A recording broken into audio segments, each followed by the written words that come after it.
Hey y'all, and welcome back to another video on the Confederate Shop YouTube channel. This morning I was digging through my books here and I noticed a giant stack of books that would make a perfect hidden gem this week. But before I begin, I want to read a firsthand account of something that happened during the war. This was 1864, and these were Confederate prisoners on a federal ship being taken from one point to the other. And I'll give more information once I'm done reading this little section. But after it was ascertained beyond doubt that no exchange could be effected without concessions on the part of the Federals, they resolved to exhaust the fire of their wrath upon the defenseless prisoners in their hands, in the number of 600. Their long pent-up wrath, united with their cowardly perfidy, was now put to work. Every inhumane device was eagerly sought and diligently meditated upon until finally the plan was matured. We were soon under sail and anchored at Hilton Head Harbor.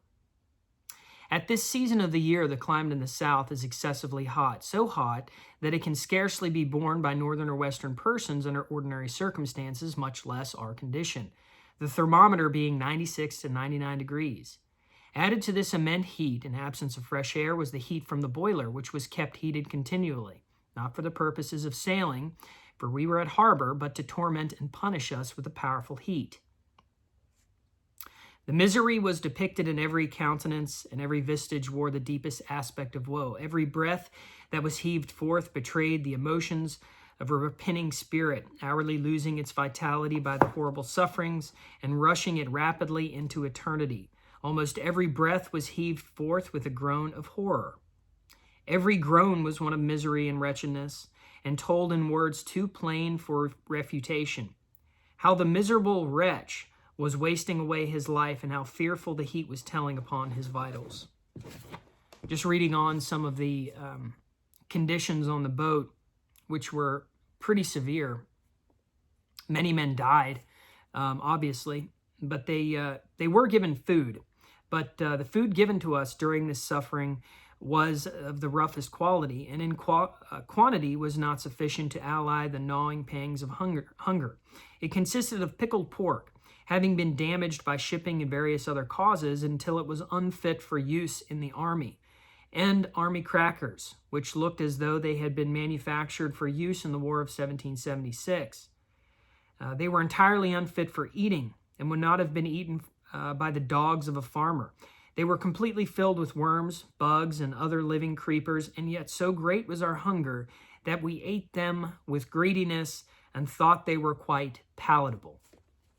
But anyway, the book I'm reading from also goes in to tell about how many of these prisoners died from probably heat stroke and starvation and other horrible, horrible things that happened to them. So what is this story? This is the story of the Immortal 600. And if you followed my page or my newsletter, I talked about this a couple years ago, because actually my wife and I went on family vacation down to Savannah, Georgia, and Tybee Island, Georgia.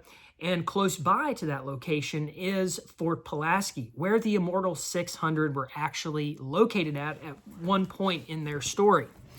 Now, if you've never heard of the Immortal 600, this was 600 Confederate prisoners, mostly consisting of Confederate officers, in the year 1864, and they were moved from a fort in Delaware, location in Delaware, down to South Carolina. And their story is one of, just as I was reading, one of horrors, because their story starts at Delaware, and their experiences happen from the boat ride down to all the different locations that they were at. But probably the most horrendous part of their story is that these soldiers were used as human shields in front of Union-occupied forts. Another huge aspect of their story are their experiences at Fort Pulaski and their experiences on the boat from point A to point B. I mean, their story is just absolutely horrendous. Now, I was reading from a book that was a hidden gem probably around a year ago. It's Prison Life by a man named Fritz Fuzzlebug. Now, that's not his real name. That was his pen name, because this book was originally printed in 1869. And in 1869, the South was still under federal occupation, right? It was federally occupied territory. So Confederate veterans were very hesitant to share their experiences and stories because they didn't know what was going to happen to them. But this isn't my hidden gem of the week. My hidden gem of the week is The Immortal 600 by Karen Stokes. Now, this is a phenomenal book. I featured this book before, but I have a giant stack of them, and honestly, I need to sell them. And so I put it on sale. Usually this sells for $22.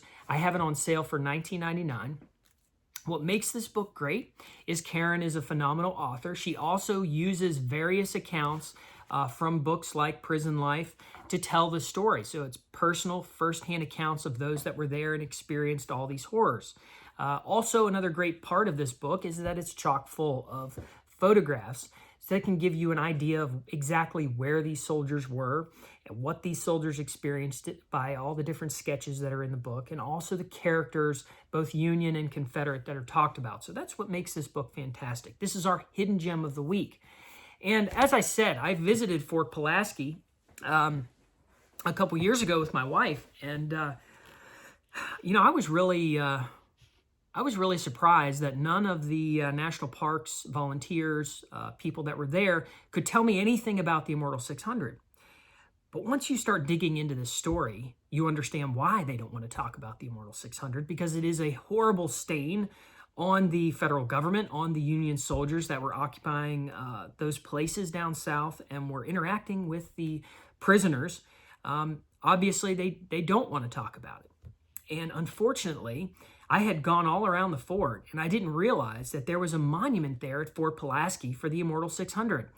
None of the people that I talked to that were working there even mentioned that. The only thing they told me was, no, we don't know much about that story. There might be a book in the gift shop. So what do you expect, right? This is the establishment academia. Of course, they're not going to talk about these things. But the reason why this is important to talk about is because this will be the only justice that ever comes for these poor men, these soldiers who didn't deserve the horrible miseries that were thrust upon them. So that is going to be my hidden gem of the week, the Immortal 600. So get yourself a copy, support my shop, support this channel. Thank you so much for watching all my content, and I hope you all have a good day.